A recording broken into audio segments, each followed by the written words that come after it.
भारतीय संस्कृति दर्शन ट्रस्ट एकीकृत कैंसर उपचार और अनुसंधान केंद्र के द्वारा आज कीमो रिकवरी किट के शुभारंभ के अवसर पर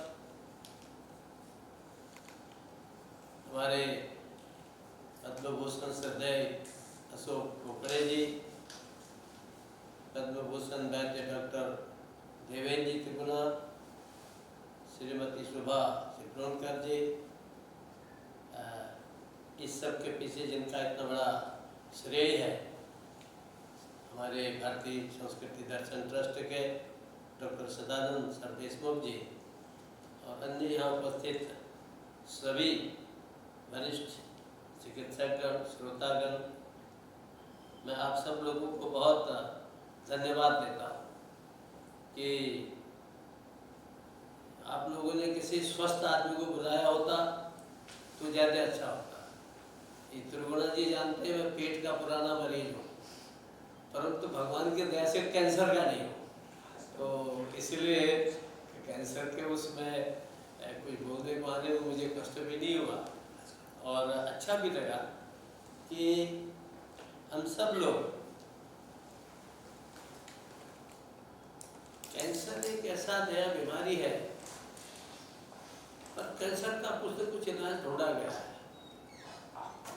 अब ये सी फॉर कैंसर और सी फॉर कोरोना ये बड़ा अजीब सा संयोग है। ऐसे समय पर आपने कार्यक्रम रखा है कि then we are facing this corona problem है और ऐसे मौके पर हमारे वैद्य जी ने और उनके सुपुत्र सुकुमार ने, डॉक्टर सुकुमार ने एक ऐसा संयोजन किया और मुझे बहुत प्रसन्नता इसलिए है कि इस कार्यक्रम में टाटा जी स्वयं इंटरेस्टेड है, इन्वॉल्व है और इस देश में कभी कभी क्या है कि किसी की जो एक प्रकार से एक विश्वास किसी पर होता है। हमारे देवेंद्र जी जानते हैं कि इनके पूज्य पिताजी को लोग ये सोचते थे कि हाँ ये आयुर्वेद के हैं तो इनको एक बार नाड़ी जरूर दिखा दो भाई, मैं भी कहता नाड़ी दिखा दे, तो एक विश्वास होता है।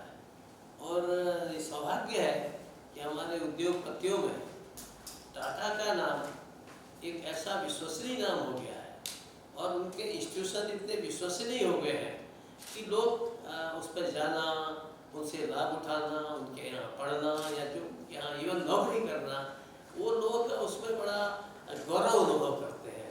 तो मैं सबसे पहले तो हमारे वैद्य सर देशमुख जी को बहुत बधाई देता हूँ कि आपने टाटा इंस्टीट्यूट से इसको अपने को संबद्ध किया है और उनका सहयोग ही, आशीर्वाद ही नहीं सहयोग भी लिया है, तो इसके लिए भी मैं आपको बहुत बधाई देता हूँ। मैं कोई बहुत इस पर लंबा नहीं बोलूँगा, ये एक अच्छा प्रयास है और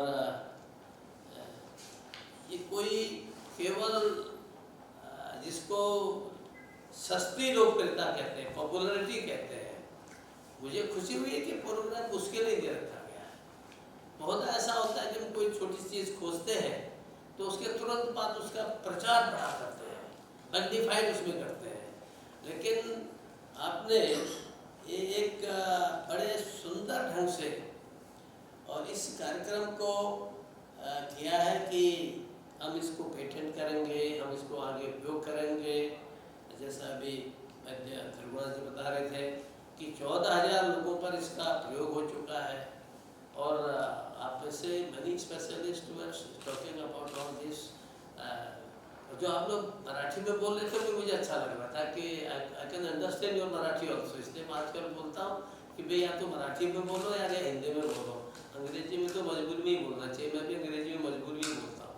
तो ऐसा लग रहा था कि हिंदी और मराठी मिल करके भी शायद कहीं कैंसर खत्म न कर रहा है, तो इसके लिए भी मैं आप सबको बहुत बधाई देता हूँ। तो मैं इस पर बहुत जोर देता हूँ, कैंसर सेकेंडरी चीज़, अपनी मातृभाषा में बोलना प्राथमिक चीज़।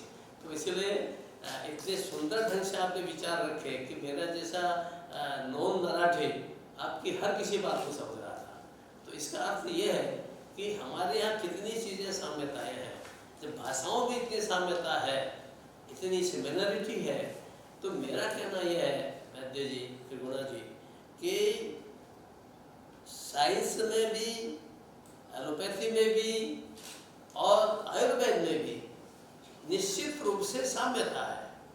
भाषा में जैसे थोड़ा अंतर होता है, भाव एक होता है, ऐसे ही जो हमारी विविध इस प्रकार की पद्धतियां हैं, और विशेष करके जो होम्योपैथी में सिद्ध है और बहुत सारी हमारी पद्धतियां हैं, तिब्बतन है वो एक पद्धति अपना, उसका भी बहुत जगह लाभ होता है।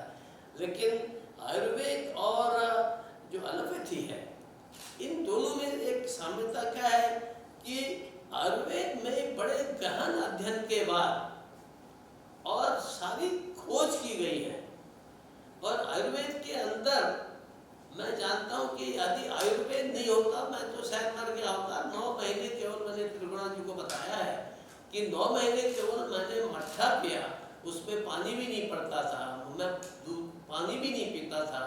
एक पाव से लेकर के वैद्य जी ने मुझे 5 किलो रोज का मट्ठा पिलवाया और मेरे को जिंदा रखा।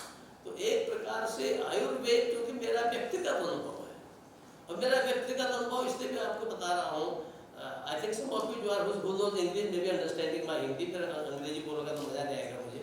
लेकिन माने मेरे को भयंकर एक दिन बुखार आ गया दिन में, और 80 साल के वैद्य जी जब मुझे देखने मेरी जगह पर आए और उन्होंने मेरी नाड़ी देखी, तो उन्होंने कहा कि तुम्हें सुबह की ठंड लग गई थी, तुम गए कहाँ थे? तो मैंने उनसे कहा मैं संघ का स्वयंसेवक हूँ, RSS का, हमारे बड़े कोई अधिकारी आए थे, मैं सुबह सुबह लेकर बैठ के वहाँ चला गया। तो वैद्य जी बोले कि मेरा इलाज करे, वो RSS का काम कर, और उन्होंने एक छोटी राई के बराबर दाना दिया, वो मैंने खाया, मेरा बुखार सिर दर्द आधे घंटे में उतर गया। और जो आजकल हम ये अंग्रेजी दवाइयाँ खाते हैं, पेन किलर खाते हैं, वो पेन तो किल कर देते हैं, लेकिन दूसरा पेन जिसको भी साइड इफेक्ट कर रहे हैं वो पैदा कर देते हैं। खाने के बाद सब ठीक, एकदम ठीक, कोई बीमारी नहीं, कोई कमजोरी नहीं। तो मेरा क्योंकि व्यक्तिगत अनुभव है कि आयुर्वेद के अंदर एक ऐसी चीजें हैं कि शायद हम कभी कभी क्या है कि हम उसको उसकी गहराई में जाते नहीं। और आयुर्वेद में भी आजकल कभी कभी इतनी जल्दीबाजी में सब काम करते हैं, मार्केटिंग के लिए खूब बढ़िया आपने फैक्ट्री में कर दिया, फलां कर दिया। मैं ऐसा सोचता हूँ कि मेरा ऐसा विचार है कि हम ये जो आज काम आप कर रहे हैं और जिसको आपने सफल प्रयोग कर लिया है, और हमारी जो स्वनामधन्य संस्थाएं हैं, उन संस्थाओं ने आप सबको मान्यता भी दे दी है, ICTRC का उससे भी मान्यता मिल गई है, ये अच्छी बात है। मैं इतना ही कहूँगा कि ये जो आप अभी इस शोध कर रहे हैं, इसको पेटेंट होना चाहिए, और इस शोध को it should be A continuous process, इसको लगातार और शोध होना चाहिए। कभी कभी हम लोग क्या करते हैं, मार्केट में गए, उन्होंने कहा हमारी फला चीज बिक रही है ना, तो फटाफट बिकने लगते हैं। एलोपैथी में मैं देखता हूँ, आज से 20 साल पहले जो दवा कहते थे एलोपैथी वाले, इसको खाना चाहिए, अब कहते नहीं ये खराब होगी, कोई नई दवा लाते तो वो चीज उसमें भी वही होती है। तो इसलिए बजाय इसके हम, क्योंकि एक अच्छी चीज हमारे वैद्य जी ने की है, डॉक्टर सर देशमुख जी ने और सबने मिल करके, टाटा साहब ने मिल करके, ये बहुत ही अच्छी बात है। क्योंकि हम जिन वैद्य जी की मैं बात कर रहा हूँ, वो वैद्य जी मुझसे कहा करते थे कि भाई देखो तुम जो है अपना स्टूल टेस्ट करा के लाओ, फला चीज़ें टेस्ट करा के लाओ, बोले एलोपैथी का भी बड़ा महत्व है। उतने बड़े अच्छे वैद्य थे, उसके बाद भी वो कहते थे कि नहीं, मेरा आज जो आपने ये Ayurveda and allopathy they have come together, तो ये बहुत अच्छी बात है, और इस प्रक्रिया को लगातार जारी रखना चाहिए। हमारे यहाँ आप सब जानते हैं, बच्चे जानते हैं, एक मंत्र आता है, अमंतरम अक्षरम नास्ति नास्ति मूलम नौसदम। तो ऐसे में क्या है कि कोई भी मूल, किसी कोई भी अक्षर ऐसा नहीं है कि जिससे मंत्र नहीं बिकता है, नहीं बनता है। ऐसे कोई भी जड़ पदार्थ, जड़ यानी कोई भी वनस्पति ऐसी नहीं है कि जिससे दवाई न बनती हो, इलाज न होता हो। मैं कभी कभी देखता हूँ, घर में बचपन में गाँव में देखता था, कुत्ता बिल्ली थोड़ा बीमार हो गए तो वो हमारे जो बोया रहता है, गेहूँ बोया रहता है, वहाँ धूप रहती है, तो वो कुत्ता और बिल्ली भी धूप खाते थे काट करके। मुझे तो लगता है कि भाई इसके माने भगवान ने उनको बताया भी तुमको अगर कष्ट होता तो ये चीज लो। तो कितनी अधिक चीजें हमारे यहाँ सीखने के लिए है। और जो योगाचार्य हैं उन लोगों ने तो कहा कुक्कुट आसन करोगे तो ये फायदा होगा, उष्ट्रासन करोगे तो ये फायदा होगा, हर जगह से। यानी एक प्रकार से आज योग के कारण से उनको कितना लाभ हो रहा है। तो मैं सोचता हूँ कि ये जो आयुर्वेद है इसके अंदर वास्तव में हमको बहुत गहराई से जाने की जरूरत है। दुर्भाग्य क्या है कि पिछले 50-60 सालों में हम सब लोग एलोपैथी पर ही जोर देते रहे और आयुर्वेद की एक प्रकार से उपेक्षा करते रहे। मेरा कहना है कि एक प्रकार का जब से प्रधानमंत्री मोदी जी विशेष करके आए हैं उन्होंने मुझे साहित्य पढ़ा तो साहित्य में हमने रिनाइसा पढ़ा है कि भाई एक बार बहुत अच्छा था, फिर खत्म हो गया, फिर रिनाइसा हो गया, पुनर्जीवन हो गया, फिर से उसी प्रकार का साहित्य पढ़ने लगा। तो एक प्रकार से आयुर्वेद का भी रिनाइसा पीरियड है। इस रिनाइसा पीरियड में जैसा काम हमारे साथ देशमुख जी ने किया है, इनकी संस्था ने किया है, ऐसे अनेक संस्थाएं हमारे इस काम को कर रहे हैं। और ऐसे सुंदर काम के लिए आपने मेरे जैसे अज्ञानी व्यक्ति को और बुलाया, ये मेरा सौभाग्य है। आपको सुनने का मौका लगा। मुझे सबसे बहुत अच्छा क्या लगा कि आपने 2-2 मिनट में अपनी बातें खत्म कर दी। आजकल जब माइक सामने होता है तो आदमी छोड़ता नहीं बोलना है। तो मैं तो कह रहा हूँ कि आप सब लोग जब इतने एक प्रकार से प्रिसाइज होकर के और जिस ढंग से और अपनी बढ़िया है सब ने, तो मेरे लिए तो शिक्षा का विषय हो गया कि भाई भगत सिंह तू काहे बोलता है, वैसे कम बोलता और कम बोला कर। कम बोलने से भी शायद दवा कुछ हो जाती है। त्रिगुणा जी ऐसे होता है, कम बोलने से भी दवा होती है, बिना बोलने से और ज़्यादा दवा हो जाती है। तो आप सब ने बड़ा अच्छा मार्गदर्शन किया है। मैं भगवान से ही प्रार्थना करता हूँ कि हम सब लोग ये जो कीमो रिकवरी किट आपने बनाया है, हमारे जो कैंसर के पेशेंट हैं वो रेडियोथेरेपी के बाद, कीमोथेरेपी के बाद इसको लेकर के उनको लाभ मिलेगा। कीमोथेरेपी और रेडियोथेरेपी में मुझे पता लगा कि बहुत ज़्यादा कष्ट होता है। अभी मेरे एक मित्र थे, आज उनका परसों का देहांत हो गया, उनको यहाँ टाटा में हमने भर्ती किया। तो हमारे टाटा में कभी दूसरी जगह मैं बहुत जगह देखता हूँ लोग रोकते हैं, मरने से तक रोकते हैं, वहाँ इलाज करेंगे, इतना पैसा जमा करो। लेकिन मुझे खुशी हुई कि टाटा के यहाँ से उन्होंने कहा कि सर नहीं, ये 1-2 महीने से ज़्यादा चिंता करने वाले नहीं है। मैंने उनको घर भेज दिया, घर भेज करके पहाड़ भेज दिया। अभी 2-3 दिन पहले दिवंगत हो गए। तो एक प्रकार का जो एक इस प्रकार का एक बहुत ही मैं सोचता हूँ कि इतना एक बिल्कुल न्यूट्रल होकर के और पैसे के प्रति लालच न होकर के वास्तविकता बताना ये कितनी बड़ी बात है। तो मुझे तो बहुत अच्छा लगा कि हमारे वैद्य जी ने टाटा जी के साथ मिल करके सब काम कर रहे हैं। मुझे लगता है कि हमारे त्रिगुणा जी और भी लोग यहाँ पर बैठे हैं, कैंसर ही नहीं, हमारे ये जो आज कोरोना आ गया है, इस कोरोना के लिए भी कुछ ना कुछ, क्योंकि जल्दी जाने वाला नहीं है। तो लोगों को लगता था कि 2 दिन, 1 महीना, 2 महीना ब्लॉक कर दो सब हो जाएगा, कुछ नहीं, और जल्दी और। इसलिए हम सभी दिशा में भी काम करेंगे। मेरा बहुत सौभाग्य है कि मैं आप जैसे लोगों के बीच में हूँ। हमारे संभवतः आदरणीय राम नाईक जी भी कहीं सुन रहे होंगे। मुझे तो माननीय राम नाईक जी ने कहा कि तुम बीमार हो, जाओ उनके पास जाओ, हमारे वैद्य SP सर देशमुख जी के पास जाओ। बोले उन्होंने तो मेरा क्या कहते हैं कि कैंसर ठीक किया।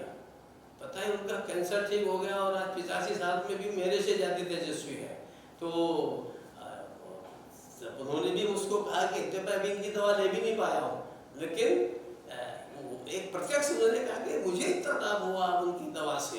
तो इसका अर्थ है कि जब एक राज्यपाल हो रहे हैं, इतने प्रसिद्ध हमारे देश में सामाजिक कार्यकर्ता है, उनको इस दवा से भी लाभ हुआ। अपार्ट फ्रॉम एलोपैथिक जो इलाज होता है उसके अलावा इससे उनको लाभ हुआ है।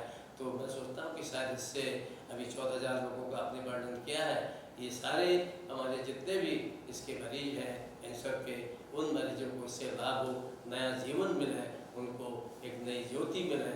आप सबको मैं बहुत बहुत धन्यवाद देता हूँ और एक बार फिर से मैं आप सबको बधाई देता हूँ। बहुत बहुत धन्यवाद। बहुत धन्यवाद सर। आपने जो कहा, मी प्रथम महामहिम राज्यपाल आदरणीय भगतसिंग कोश्यारी साहेबांना आभार मानतो की त्यांनी आज कमी वेळामध्ये आपल्याला आज ते अध्यक्ष म्हणून लाभले, याचं त्यांनी अनावरण केलं. त्याचबरोबर मी पद्मभूषण अशोकजी कुकडे, पद्मभूषण आपले त्रिगुणा सर या सगळ्यांचे आभार मानतो. त्याचबरोबर जे आपल्याला आत्तापर्यंत ज्यांनी सगळ्या अर्थाने मदत केली ते पद्मविभूषण टाटा सर यांचे पण मी आभार मानतो. आणि त्याचबरोबर जे कोण आज इथे उपस्थित आहेत त्या सगळ्या मान्यवरांचे मी आभार मानतो. जय हिंद, जय महाराष्ट्र.